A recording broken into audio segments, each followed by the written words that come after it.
Okay, so I now want to welcome to the pony Bonnie Bayer.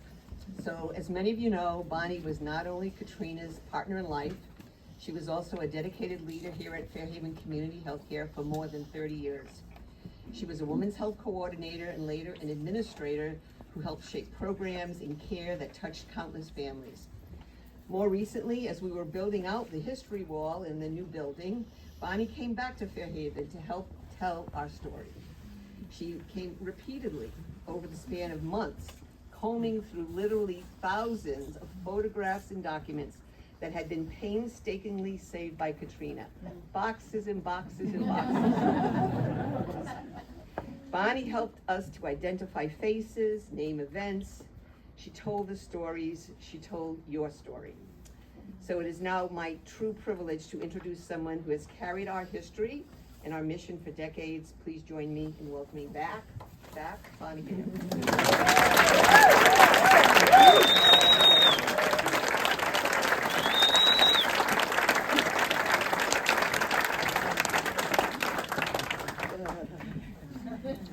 You know, when you write a speech, you don't really imagine what it's really about.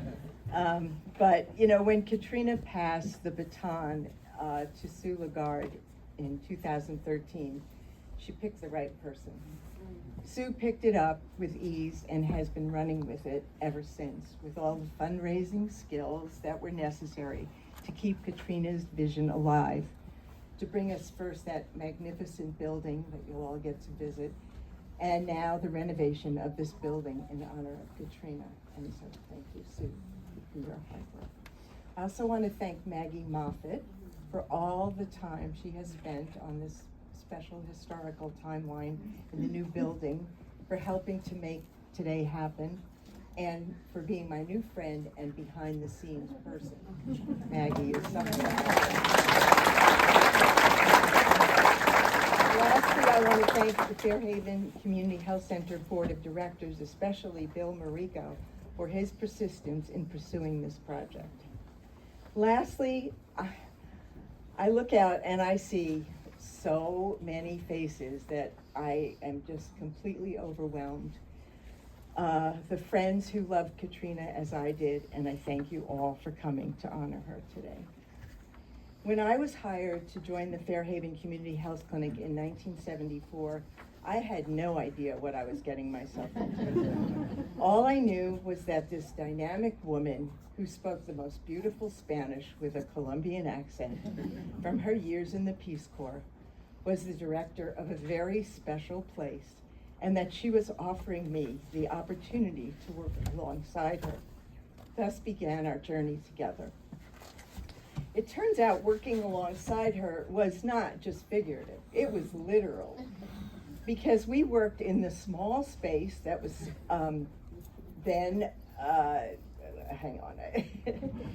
started back then. In those days, our wooden desks were side by side in the small storefront located next to Palm Beach Pizza, which made ordering lunch the easiest part of the day. That storefront was about the size of maybe 2 of the exam rooms in the new building, which stands in its place. That was our office space. In order to see patients, this was spoken about, we had to schlep, you didn't know this part, we had to schlep our medical records and our equipment into our cars from the storefront down Grand Avenue to the Columbus School, where we borrowed the school nurses' offices and cafeteria for exams, and then gather our equipment up and put them back in the car and back down to the storefront. We did this every Monday afternoon for well baby clinics and prenatal, and every Tuesday and Wednesday nights for medical clinic and family planning. That is where it all began, with some of the folks who are here today. And I couldn't possibly name all of them, but I do have to have a few. Liz Gersten, who did the creative budgeting with Katrina. Carol Batten was our first nurse practitioner.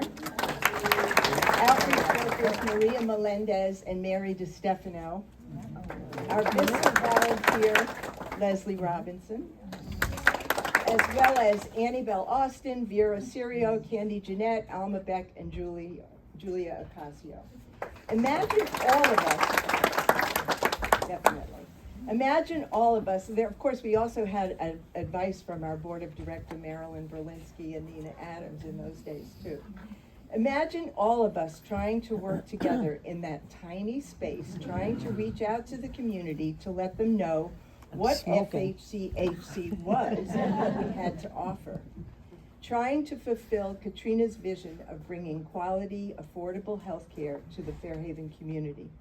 A vision that Katrina always acknowledged she shared with an early community organizer, Peter Blazini.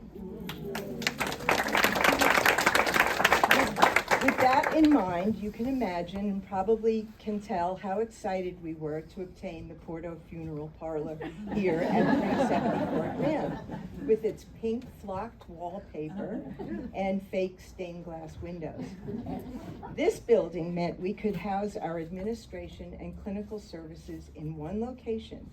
It also meant we could begin to grow our staff, adding Elizabeth Magenheimer, Simeon Chalbins, Kate Mitchum, and Millie Rivera, to just name a few.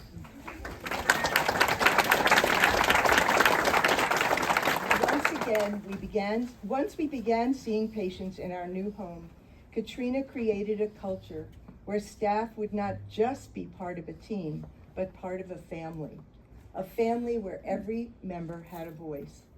This culture included closing the center every Friday morning for staff meetings. Not a terribly cost-effective event, but Katrina wanted staff to feel empowered. She gave each staff member a chance to not only chair the meeting, but to share a story that might include what their kids were up to, the fact their cat had died, or what they had learned that week. Didn't matter. She shared the responsibility for making things work well with each of us. She invited each of us to step up, take responsibility, be part of the solution, and fight for what we believed in, whether that meant helping to make healthcare a right, not a privilege, what grants she would pursue, or whether we would allow junk food in the vending machine. The culture included her open door policy, making her available to all staff at any time during the day. This often meant she was up late at night, both at work and at home, writing grants and fundraising letters. Katrina taught me about administration by walk-around, so we had firsthand knowledge of how our staff were feeling and communicating with patients. She worked the front desk every Tuesday night for 40 years, greeting patients and keeping the Yale pediatric residents busy. As she would say, it kept her honest and gave her the chance to use her Spanish. When I was hired in 1974, Katrina took her first vacation. The Fairhaven Clinic was her baby, her family, and she didn't just leave it to anyone. From that time on, we shared the care of her baby as it became our baby, our family. We shared the hard times of funding crises, holdups in renovations, burst water pipes, stopped up toilets, middle of the night security breach calls, or whether to close or more likely not close during the clinic, during a snowstorm. Simeon will tell you a funny story about that. We shared the good times that included Friday birthday lunches, clinic Christmas parties with the best tostones, lasagna, fried chicken, and salsa dancing that many of you participated in. We opened Bella Vista Clinic and the first school-based health center, as mentioned, all thanks to Katrina's excellent grant writing skills. I was lucky to not only share a rich, meaningful work life with Katrina Clark, but to share a loving home as well, to not just build the clinic together, but to raise our two wonderful sons, Jonathan and Jared. This place was the fulfillment of her dream that included the building and all the incredibly wonderful staff, clinicians, and community who came through it. And all of you here today are so much a part of that. I can tell you with all my heart how thankful Katrina would be to be honored on this special day, and for the fact that this beautiful building will carry her name. But most importantly, she would be so thankful that it continues to carry on the mission of excellent, affordable health care for her beloved Fairhaven community.